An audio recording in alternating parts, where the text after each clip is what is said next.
So here we go, moving forward. Need to let you know about the community health needs assessment and how it works. All right, clicker is now not working again. It's all right.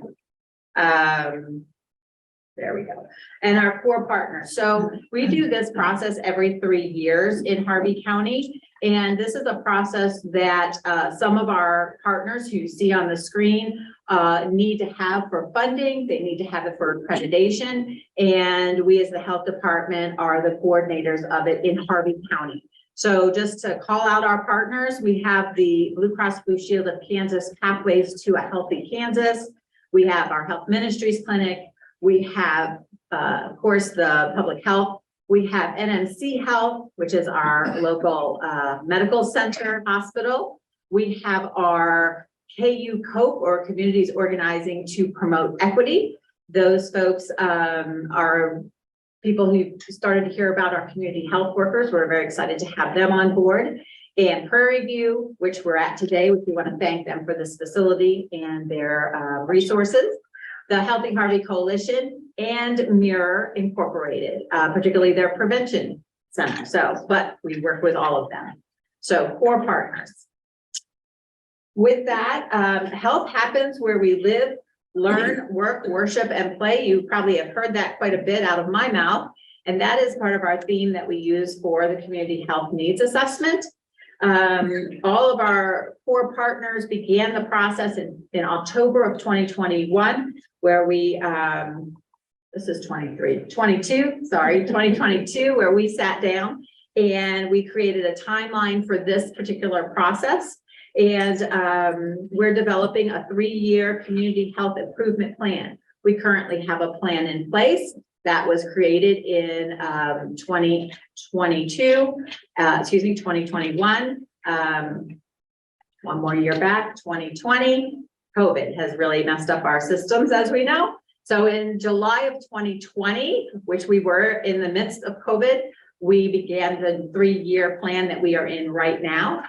We have adapted that plan. We always say these plans are living, breathing documents. They are changing with the times of who we are and what's happening in our communities, but we do base it all on the sciences and the feedback we hear from the community. So it's not like something nilly-willy and we just go off our path. We do focus on those priorities. And those 3 priorities at that time were prevent and manage chronic diseases, increase behavioral health services, and increase economic stability. Now, the plan was developed, a 3-year plan, again, with very focused, actionable, things are popping all over for me, actionable strategies that we could implement over those 3 years. And one of those examples under our economic stability was looking at how we can make more places for childcare in our community, and also looking at the housing market and how we could increase affordable housing for individuals. So those are just 2 of the factors.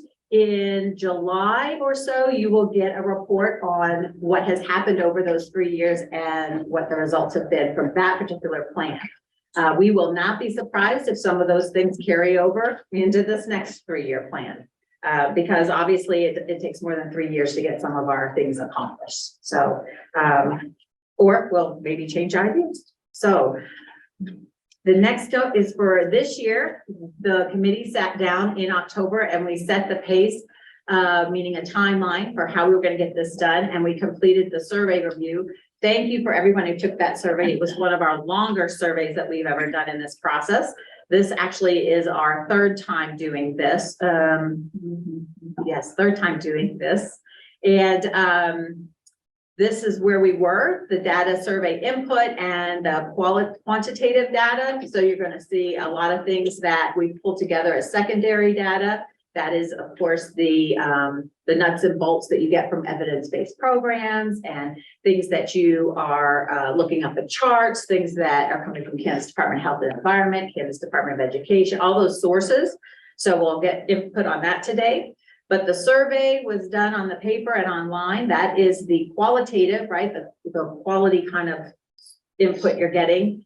And then we did focus groups. We had 7 focus groups this year, which is wonderful. Last time we did this, we had about 2 to 3 focus groups, I think 2. So it was really great. Focus groups are individuals who are pockets of our community that don't always do surveys. And they are people we want to make sure we get their voice heard. And so we did this year with 7 different groups, and you'll hear on that.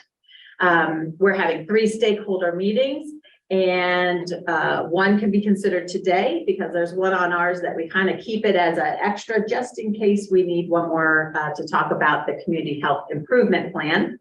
And then our 4th step is documenting everything that's happened with this plan that we're in right now. Again, that ends June 30th. And then promote our new health priorities and the community health improvement plan. So with that, I'm going to pass it on over to Lori Kessler. She's going to tell us, because any needs assessment needs to include your assets. And Lori Kessler, our Healthy Harvey Coalition coordinator, is going to share on that. Okay, I'm sitting a little bit further away. Can everyone hear me online okay? Any thumbs up? Chad gave you a thumbs up. Awesome. All right. So health happens. Lynette just said it. You hear it from us all the time, where we live, learn, work, play, and worship. So in Harvey County, we often get this. I get asked, are we a rural or are we a urban community? And yes, we are both. Depending on which government agency you're talking to, USDA considers us rural. Some of the others consider us semi-urban or urban adjacent. So the thing to remember is we have people that live both in towns and on farms. We are both. So that's part of where health happens. It's where we live. Happens where we learn. This is Santa Fe here in Newton. Old picture, but it's a cool picture, so I like it. So that's one I use. Halstead Middle School. AGCO. NMC Health, where we work. Where we worship. This is First Christian over in Burton. And then we have Plymouth Congregational in Sedgwick. Where we play, this is Centennial Park. This is also Centennial Park adjacent. These are the pod parks. If you have not gone and played there, I suggest you go. This is Camp Hawk out in the county. And this is the new, okay, it's 3 years old now, but anyways, the new Kidron Loop in North Newton, which by the way, is an award-winning trail, just if you did not know that. So what does it actually mean when we say health happens here? I'm going to use just the business as an example, because otherwise we'll be here talking the entire hour about this and not the data.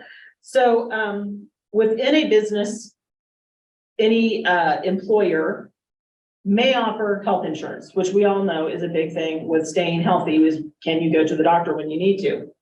But there are other options they can have too. They can have wellness programs where they encourage employees to take healthy steps to maintain their health. They can be a family-friendly employer where they provide childcare. They provide support for breastfeeding moms that are returning to work. There are lots of options that can be done within the business that can improve their employees' health, which not just physical, but also their mental health, can make it less stressful to work, which can decrease absenteeism, so the amount of time that employees are out of work.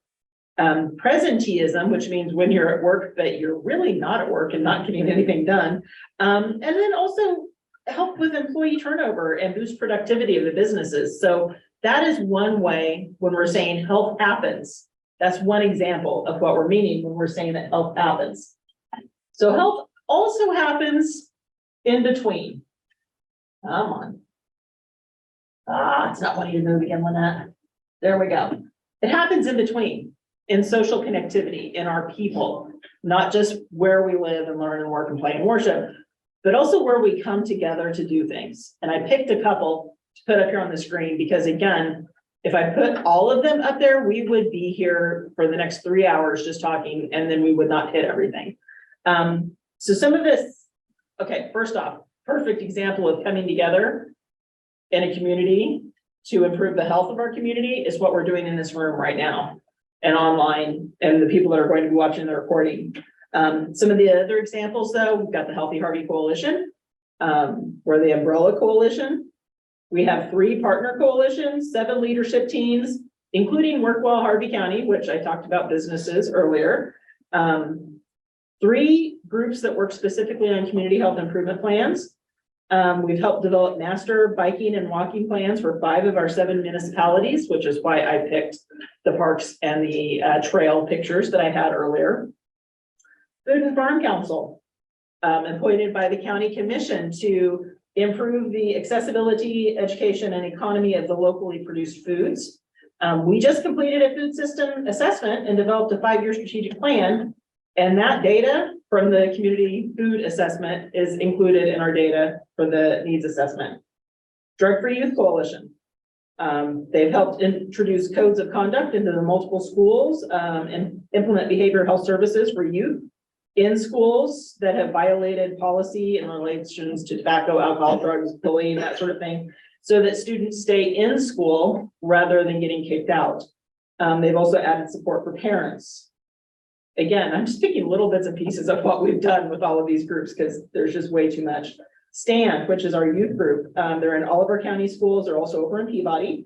They've won multiple awards for their work in youth prevention, statewide awards. They've been recognized by the state legislature just recently in Topeka for all of their work. Celebrate Recovery.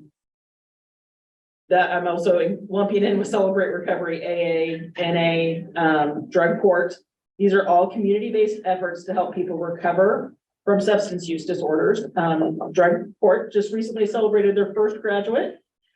More on the way. The reason I picked these, in all honesty, is because I have their logos or pictures on my computer. Otherwise, there would be a lot more up there, but this was the easy ones. All of these groups then also come together to write for funding to address the issues we have. So we're figuring out what our data has told us. We'll figure out what we need to work on for improvement for the next year. And then all of us come together and figure out how we can fund that improvement. So those are just our assets that we want you to keep in mind as we're going through all of the data today, because those assets are how we address the issues that we're showing in our data. So I'm going to pass it on to Amanda now. Hi. All right, well, I'm Amanda Perkins. I am the KU intern. I've been working with Lynette. I've been responsible for collecting all the secondary data. Okay, good, it works. A quick overview of all the data I will be presenting are Harvey County's demographics, social economic factors, some health outcomes, birth and adolescent health indicators, tobacco use, mental health, addiction, and then crimes and 911 calls. So in this first table, we're looking at Harvey County demographics. In the first row, we're looking at the population. Harvey County has stayed at least within 34,000. I want to point out the last 2 reported years of 2020 to 2021, we see a nearly 400 drop in the population, and this is a time of COVID-19 influences. The median age of Harvey has stayed steadily around 39. The white population has been above 90 from 2018 to 2020. However, in 2021, there was a 6% drop, and the white population is now down to 88.6%. And then among the Hispanic and Latino population, there's not been any dramatic variations. Was at 11.8% in 2018. And in 2021, it's at 12.4%. In this table, we're looking at population comparison in 2021. For the median age in Harvey County, it is just slightly higher compared to Kansas in the United States. Harvey County also has a higher percentage of the white population. In Kansas, it's 81.4%. In the Hispanic community population, there's a similarity percentage-wise between Harvey and Kansas, but the United States has a general higher population.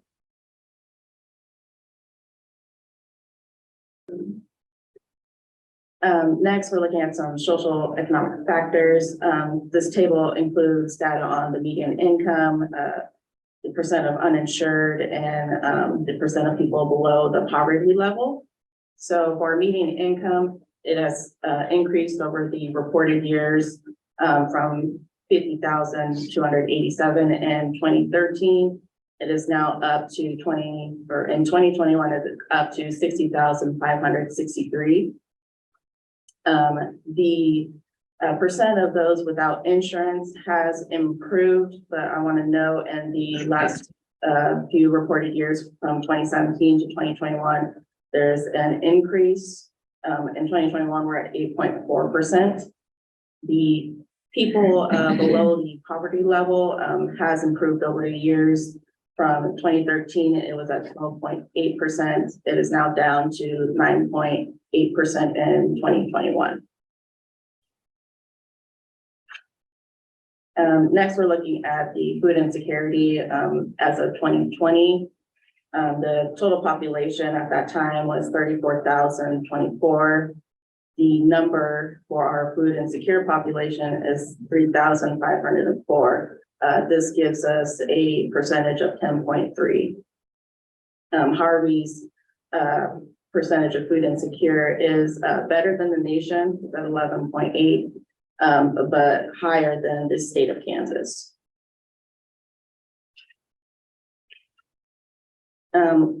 Now we're looking at our student eligibility for free and reduced lunches. In 2019, it was at 47%. And the next two time periods below, there's a slight decrease from 44.9%. And then in 2022, it's at 41. But as of 2023, there's an increase of 6% of student eligibility. During this time, there's a number of free food programs provided at schools. And as you can compare from 2023 to 2019, we're pretty much back at the same percentage of 47. We are now looking at our unemployment. These are the unemployment for December of 2022. So in Harvey, there was a total labor force of 17,237. Of those, there were 16,816 that were employed.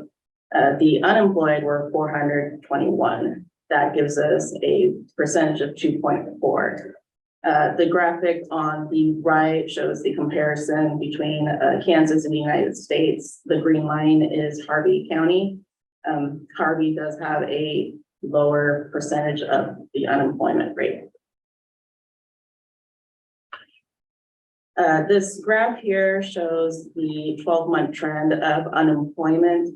Its first start value is at December of 2021, and then goes up to our most recent value in 2022. So the blue line is Harvey County. Kansas is in the black and the United States is in green. The 2 points I wanted to show you guys is that our lowest values of unemployment were in the month of April and in September. In September, there were some times of the bivalent vaccination for COVID, and then also the time when in-person student attendance was starting to reoccur. Quick housing overview. Previously, when I had attended meetings, I was made aware of a lot of the public services that provide for families, and I thought it would be important to kind of look at some of this data. So in here, we're looking at the total number of households and types in Harvey County. A quick definition of family households. That is a housing unit in which the householder is living with more than one individual that is related to them by birth, marriage, or adoption. A non-family household is any householder occupied alone or with any unrelated individuals. So there are 13,263 total households in Harvey County from the time period of 2017 to 2021. There were now 9,002 family households. That gives us a percentage of 67.87%. Our non-family households is 4,261, which gives us a percentage of 32.13%. Quickly comparing between Kansas and the United States, Harvey does have a higher percentage of family households and a lower percentage of non-family households.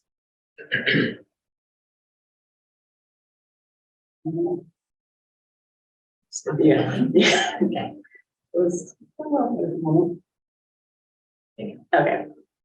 In this graphic here, we're looking at households with children by the composition of the relationship to the householder.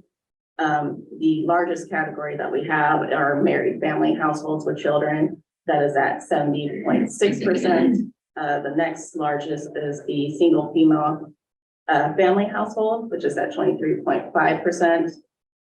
Next is the single male family household, which is at 5.7%. And then the lowest is the non-family household at 0.2%. Next, another set of data I thought was important to look closely at was the cost burden. In this table, from the time period of 2017 to 2021, we're looking at the percentage of households that were had a cost burden over 30% of their total income. So in Harvey County, the cost burden households were 2,765, which gave us a cost burden percentage of 20.85%. And the little graphic on the right showing a comparison to Kansas and the United States, Harvey's percentage of cost burden homes is less than Kansas and the United States. Okay. Now we're looking at our uninsured population from 2017 to 2021. In Harvey, there were 2,806 that were uninsured. This gives us a percentage of 8.41%. Again, in the little graphic on the right, we're looking at a comparison. Harvey's value is lower than the state of Kansas and the United States. Further breaking down that uninsured data, we're looking at the age categories of the uninsured. This is the same time period. For Harvey County, the under 18 age group, there were 2.98%. Our 18 to 64 group is at 13.8%, and there's 0% of uninsured for individuals over the age of 65. Compared to previous values, in the under age 18 group, there's improvement in that. The prior value for that group was 6.5%. Our worsening category is the 18 to 64. The previous value for that was 12.88%. This information shows preventable hospital stays among the Medicare beneficiary population. I don't have data on the general public. So for 2020, in that table, there were 7,418 Medicare beneficiaries. In that year, there were 2,055 preventable hospitalizations. The types of preventable hospitalizations include multiple versions of diabetic complications, COPD, asthma, hypertension, heart failure, bacterial pneumonia, and UTIs. And the little graph below, we're looking at the trends of preventable hospital stays by year, going from 2012 all the way up to 2020. Harvey County, again, is in blue. Is much lower than Kansas, the United States, but there's some similarities in the trend of increasing and decreasing, especially within those last two reported years of 2019 and 2020. You see that in all areas that there's a decrease. Now looking at our chronic conditions, these are values from 2019, the most up to date that I could find. The first column, we're looking at high blood pressure. So this is the percentage of adults who are told that they have a high blood pressure. This is a value over 140/90. And in Harvey, it's at 32.7%. Next, we're looking at diabetes. This is the percentage of adults over the age of 20 who have been told by their doctor that they have diabetes. And in Harvey, it's 7.9%. Next is high cholesterol. This is the percentage of adults 18 years or older who had their cholesterol checked within the last 5 years and then were told by their healthcare provider that it was high. And in Harvey, that is 34.2%. For high blood pressure and high cholesterol, there's been improvements from the prior values. For diabetes, there's a different kind of trend, which I'll show in the next slide. So this is a graph of the adults diagnosed with diabetes in the reported years from 2004 to 2019. Harvey County is in blue, Kansas is in black, the United States is in green. While Harvey's values have been lower, its trend is different than the state in the United States. It seems to fluctuate more. As you can see from like 2013 to 2019, it is fluctuating between the 7.5% up to 8.5. And this graph, we're looking at Harvey County births, and also we're looking at WIC participants. The red line are the amount of births in Harvey County, and the blue line are all those who are enrolled into the WIC program. So in Harvey County for the year of 2020, there were 354 births, and then there were also 93 WIC participants. So looking at the trends and the comparison, there's about a 25% or a quarter of all births that are enrolled into the WIC program.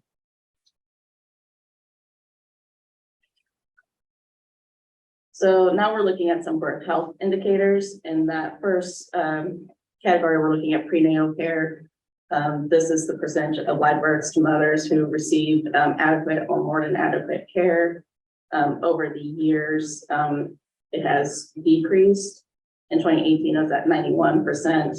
And then in 2020, it's down to 87.78%. Or actually, I have the values of 2021, I apologize for that. It's at 89%. The low birth weight babies, this is the percentage of live births that were under 5.5 pounds. So in this category, there shows some improvements. It was at 4.66%. It is down to 7.1%. As you can see in the years of 2019 and 2020, it was much higher, but it has gone down. The infant mortality, this is the rate of infant deaths under the age of 1 in Harvey. For these values, because there's such a low number of infant mortality, there has to use a number of years to create a value. So for the year 2021, we're looking at data for 2017 up to 2021. And for Harvey County, infant mortality has holds pretty steadily at around 9, and it is at 9.2, and the most up-to-date data. But comparing that to Kansas, it's much worse. Now looking to access for childcare, and this graphic here, we're showing the ratio of children to available childcare spots. For children under the age of 6, there are almost 4 children for every available slot. For children under the age of 3, there are about 21 children for every available slot. In Harvey, there are 29 licensed family and group childcare homes, and then 3 licensed childcare centers. For these licensed facilities, this only provides 26% of the children who may need childcare.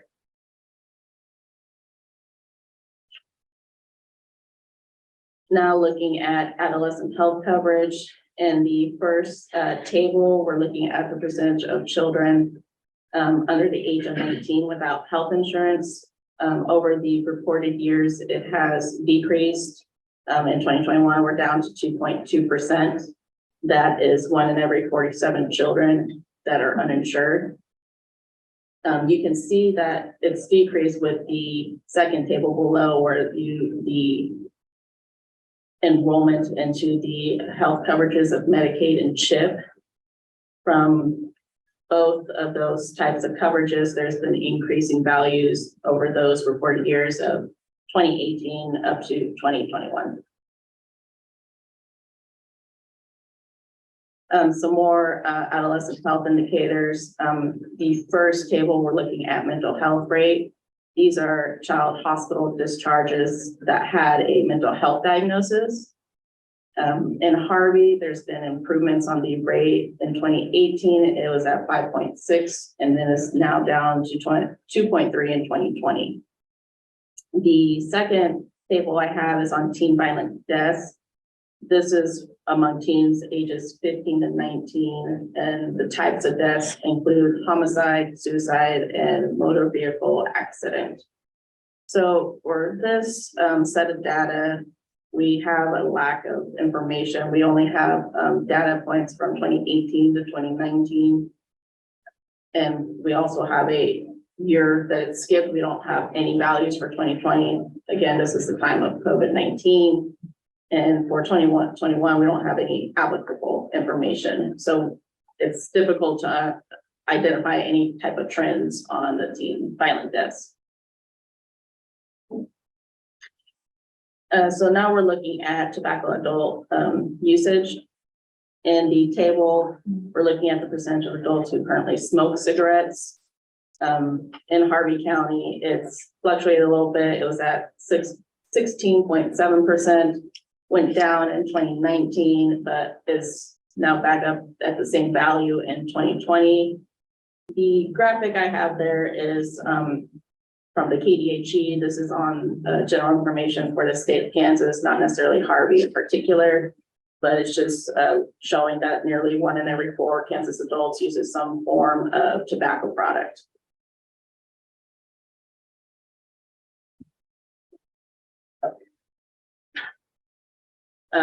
These graphics here, again, they're information just on the state of Kansas, not Harvey in particular, but I wanted to show that the smokeless tobacco usage in Kansas.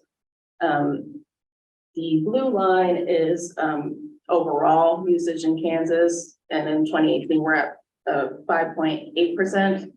There's also a higher number of usage among males, which is in that black line at 11%. The graphic on the right, we're looking at the dual usage of conventional cigarettes and electronic cigarettes. So there's nearly half of all Kansas adults who use regular tobacco cigarettes and an electronic vaping device. That's at 47% of all Kansas. It's also showing those who smoke electronic cigarettes who were previously former smokers, but then those who just never smoked cigarettes before. And for our former smokers, that's about 30%. And then those who've never smoked before was 22%. So here we're looking at tobacco usage among the youth. These two graphs are survey results among 2 different grade categories. On the left, we're looking at 6th and 8th graders, and on the right is our 10th and 12th graders. The lighter blue columns are Harvey County, and the darker blue is the state of Kansas. And this is results to the question of how frequently have you smoked cigarettes in the past 30 days, at least once. Among the reported years of 2019 to 2022, there's been decreasing usage. And I just wanted to note that for our 6th and 8th grade group, on that last reported year, there was a slightly higher number of middle schoolers that were using cigarettes compared to the state of Kansas. This next one, we're looking at electronic cigarette usage among those two school grades groups. Again, the lighter blue columns are for Harvey and the darker blue are for Kansas. So among the two grade categories, electronic cigarette usage has increased over the last reported years. I have from 2018 to 2020. A couple of reasons that the KDHE mentions why high schoolers use electronic cigarettes is either a family or friend member uses it. There's an array of flavor options of candy, chocolate, fruits. And then there's also an idea that it is less harmful than conventional tobacco products. We're now looking at our mental health and wellness. In the table I have here, we're looking at mortality by suicide from 2016 to 2020. We're getting values of accrued death rate and age adjusted. Accrued death rate is just the total number of events divided by the mid-year population. Our age adjusted rate measures are adjusted for the differences in age distribution. If you recall earlier, Harvey does have a higher median age, so that age adjusted rate does take that into account. So in the reported years for Harvey, there were 22 deaths. So that's an accrued rate of 12.8 and an age adjusted death rate of 14.3. In the graphic again, it shows the comparison to Kansas and the United States. Which Harvey's value is lower than Kansas, but lower than Kansas, but slightly higher than the United States. This data here, we're looking at the Medicare population. I don't have data on the general public, but this is the percentage of Medicare beneficiaries who were treated for depression. And in 2021, that is at 22%.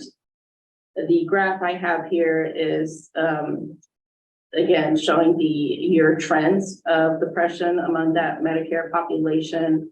There shows to be just a small increase since 2009, I apologize, but not any dramatic differences.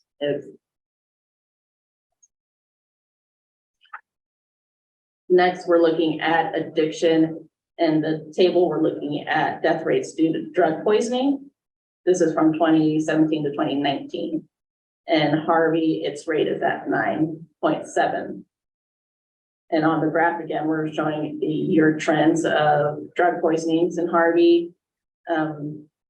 It's improved since 2004.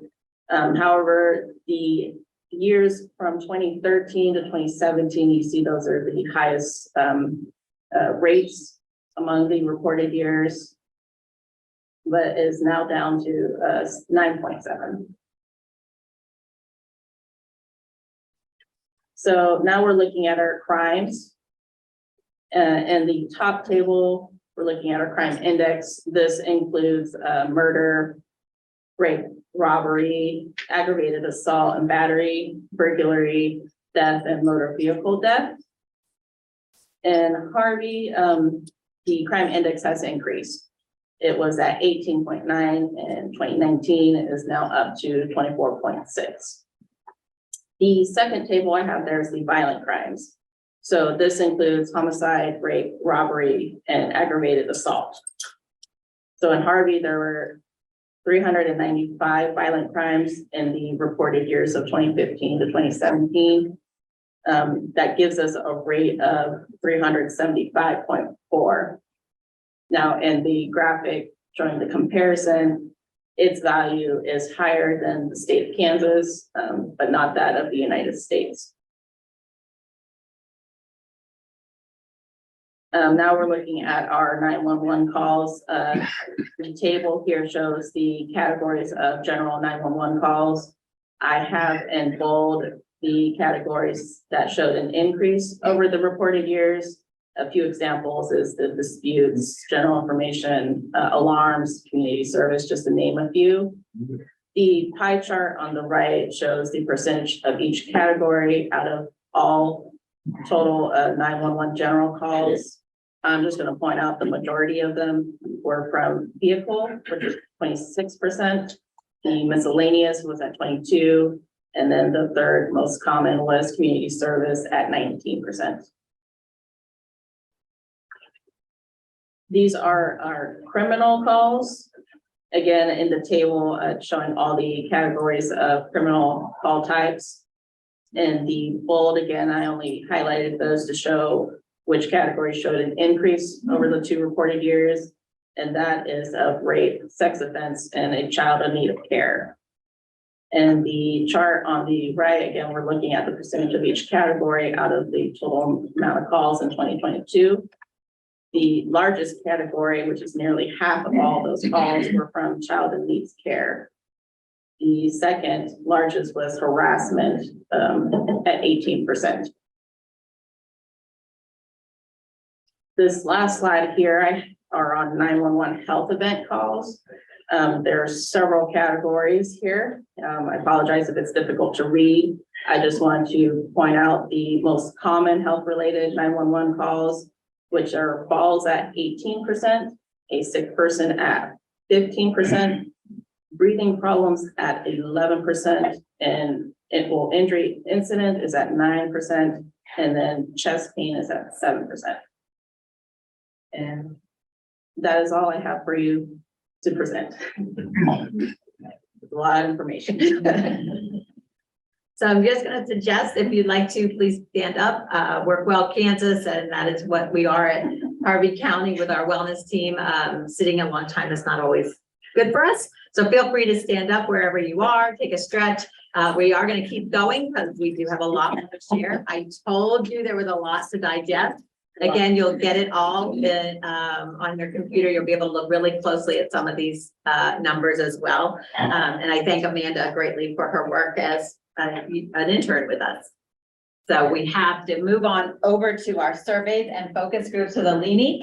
Alini is our chronic disease risk reduction coordinator and our information specialist here at Harvey County Health Department.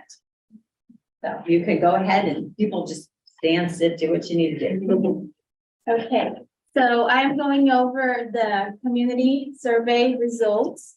That happened at the end of January through February, where we surveyed people that live or work or live and work in Harvey County, and then we had those online and also paper at the libraries. We had 525 respondents. The majority was female. We had 20% that was male, 1.5 non-binary and other. This is the first time that we are asking this question, and this does not add up to 100% because there are some people that skipped that question. We had about 95% that's white, and 95%, 94% non-Hispanic or Latinos. We did have one focus group that addressed that. On the houses, I tried to make them how I view them. So 70% have hard roots here. They've lived here for 10 or more years. 9% has lived here 6 to 10 years. 10%, 1 to 5 years. 2% has lived here for less than a year, and 8% doesn't live here. Does not live here. When it comes to who answered the survey, we had the Gen Z didn't answer as much as the other, but everything else we had a good combination. 98% of the people that we surveyed does have a smartphone with internet. The majority was Newton, followed by Hexton, North Newton, 7% said that they didn't live here or didn't live in these places. And then we have a good distribution of income. When we asked, is Harvey County healthy? We had very few people saying very unhealthy or very healthy. And this is a comparison of the 3 surveys that we did throughout the year. Sorry. So mainly say that we are somewhat healthy. That's about half of them. And then when we asked, what is a healthy community? We asked them to select 3 answers, and we are showing the top 5. Health economy with good paying jobs, 45%, low crime, 42%, good schools, 38%, access to healthcare, 36%, and a good place to raise kids, 31%. And then when we ask, what are the mental health needs of Harvey County? Affordable health insurance was 50% of that. That includes mental health. Affordable mental health services, 40%. So those are 2 very much alike. Substance abuse prevention or treatment, 35%. Children's mental health needs, again, 32%. And then affordable medicine or prescriptions, 26%. And we asked, what are life stressors for that would affect people? Debt, 51%, work or school stress, 40%, family issues, 34%, traumatic event, 27%. And I will say, recently I got rear-ended, and I had somebody, one of the car salesman, so he said, oh, so you didn't go to, you're not in the market, you were put in the market, so I was like, yeah, for recognizing that. Those traumatic events that affect our lives, and then job loss is 26%. What are risky behaviors in Harvey County? Drug abuse, 67%, alcohol abuse, 39%, child abuse and neglect, 34%, being overweight, 30%, poor exercise, poor eating habits, 25%. And then if I jump to the next category, it would be lack of exercise. So we have a theme going on. What are the housing needs? Affordable housing, 63%, variety of affordable housing, 53%, repair and maintenance assistance, 34%, neighborhood improvement programs, 24%, quality rentals, 23%. And now when it comes to budgeting, what are the issues? A job that gives you a living wage, 65%, emergency assistance, 35%, public transportation, 33%, job availability, 30%, and access to the internet is 24%. Now we asked, what in the household, what in the past 12 months have you or someone in the household not accessed because of money? Dentist is 23%, prescription 21%, healthcare provider 19%, and mental health 17%, and then drug use health is 3%. So for me, it was very interesting, the mental health that we talked so much about being a priority, and it still is, but there are other things going on. Now, if you have a question about health, who do you ask? The internet, 44%, doctor's office, 43%, and if we put community clinic, that's 3%. And then friends and family, 9%. So there's a really good chance that people are just on their phones all the time, so.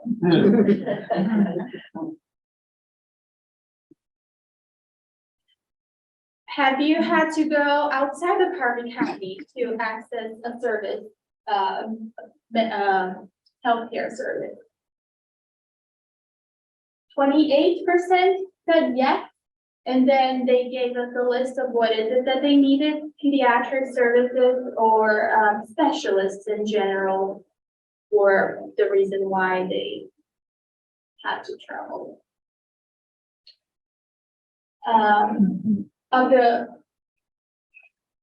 majority of respondents were not the primary caregiver to an older adult, but when we asked what were the older adults' needs,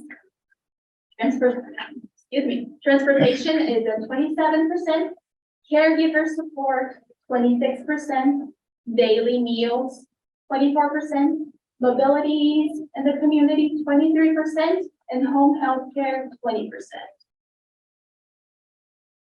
And now I will go over the focus groups. Again, there were 7 of them this year, and mainly to access people that usually wouldn't respond to our survey.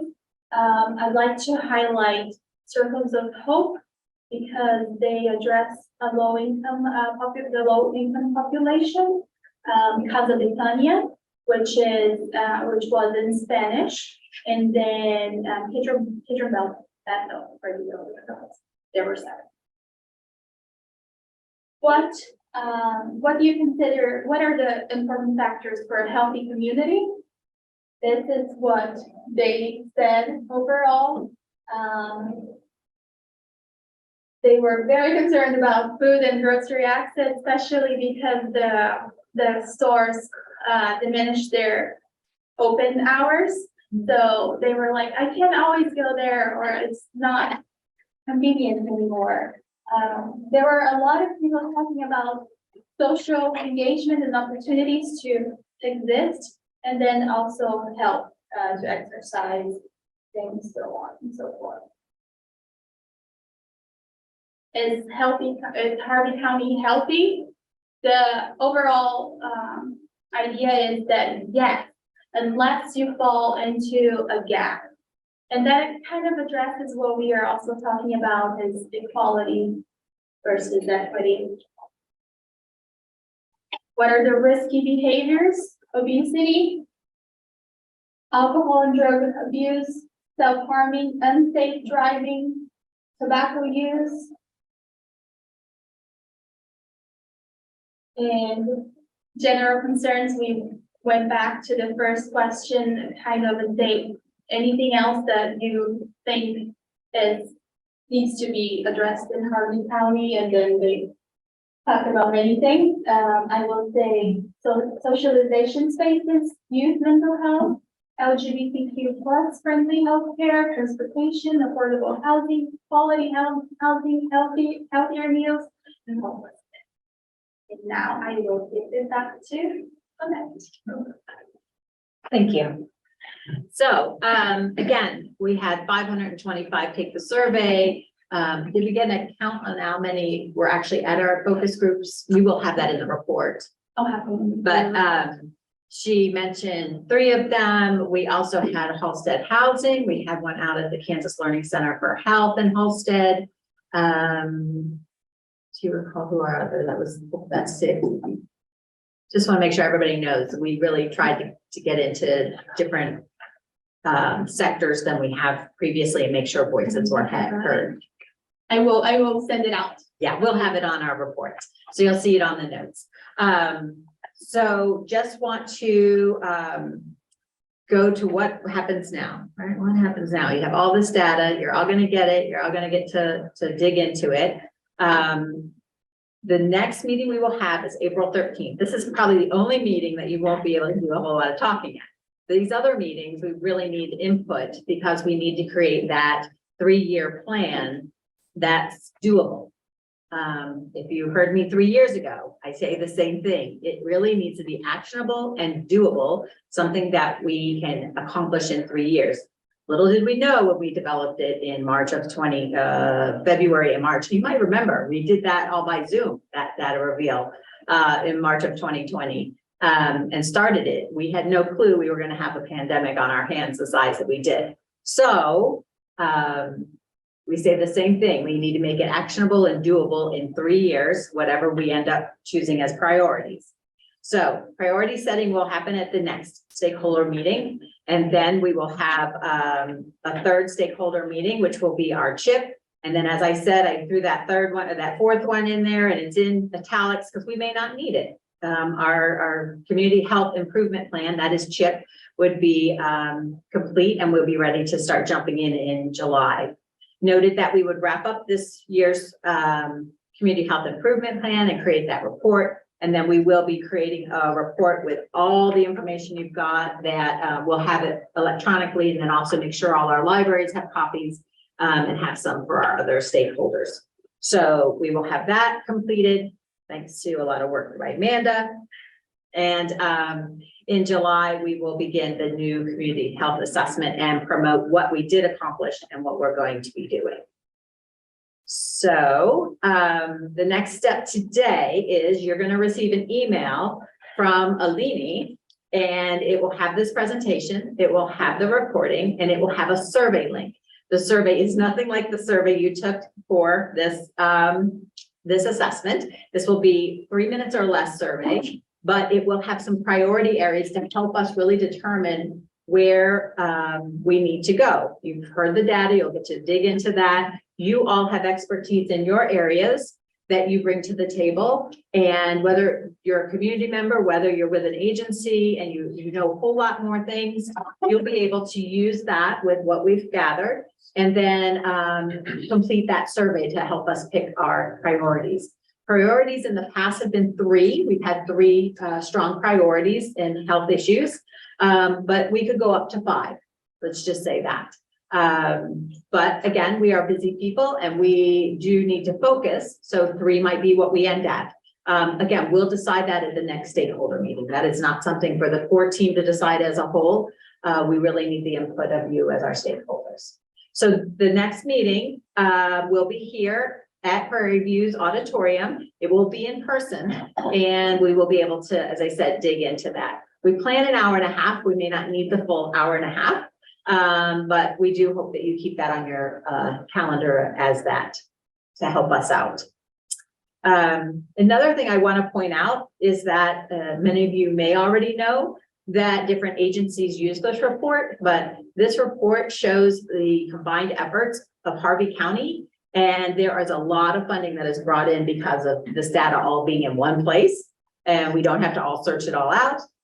Know that when you do receive it, Amanda has got all her sources of her data on there, so you know how to find it, know where to go, know how to cite it if you need that for a report. So it is a very valuable resource. So want to appreciate, again, your use of being able to use that report and putting it all together. So if you have any comments or questions, remember our delightful, I'll go back to this slide, but our delightful core partners, feel free to go to any one of those, ask about things that you've heard today, things you have questions about, particularly if they are in specific areas that they are expertise in. And you can always reach out to myself or Alini, and we'll be happy to follow up.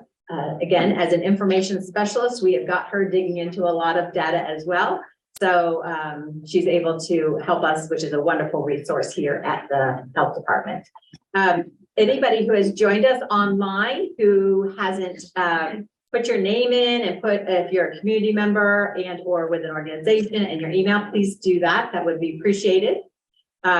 We really weren't going to do a whole lot of questions, but I do want to ask if anyone has anything burning that they just want to know about. I see Heather telling us thank you for the team. Oh, the health department, that's us. Heather is obviously Health Ministry Clinic, NMC Health, one of our representatives there. So any burning questions that you have right now that you want to have answers to that we can go look up, something that tripped your trigger and go, wow, that was an interesting fact that I'd like to dig in some more? Or was it like, yeah, I know that's a situation in Harvey County and that's what I knew it looked like? Open for anybody to share. Yeah, we threw a lot at you. We did. The only thing that surprised me a little bit was the infant mortality. I thought we'd gone down in Harvey County, but we really haven't. So that is always surprising. And what are those factors that are making us so high? So that surprised me. Well, and I think the data that showed on the child in need, I thought that kind of stood out to me. The calls into 911. That data we started pulling in our 2020 report from 911. We were like, there's a whole bunch of information there. Again, there's a lot of situations that are happening when 911 gets their calls, but we thought it would be interesting to see that overall. But yes, seeing that increase this particular time was interesting. We always have to remember what has been happening in our world. The free and reduced lunch, and glad Amanda pointed out from the beginning data to now, it really is the same as what it was.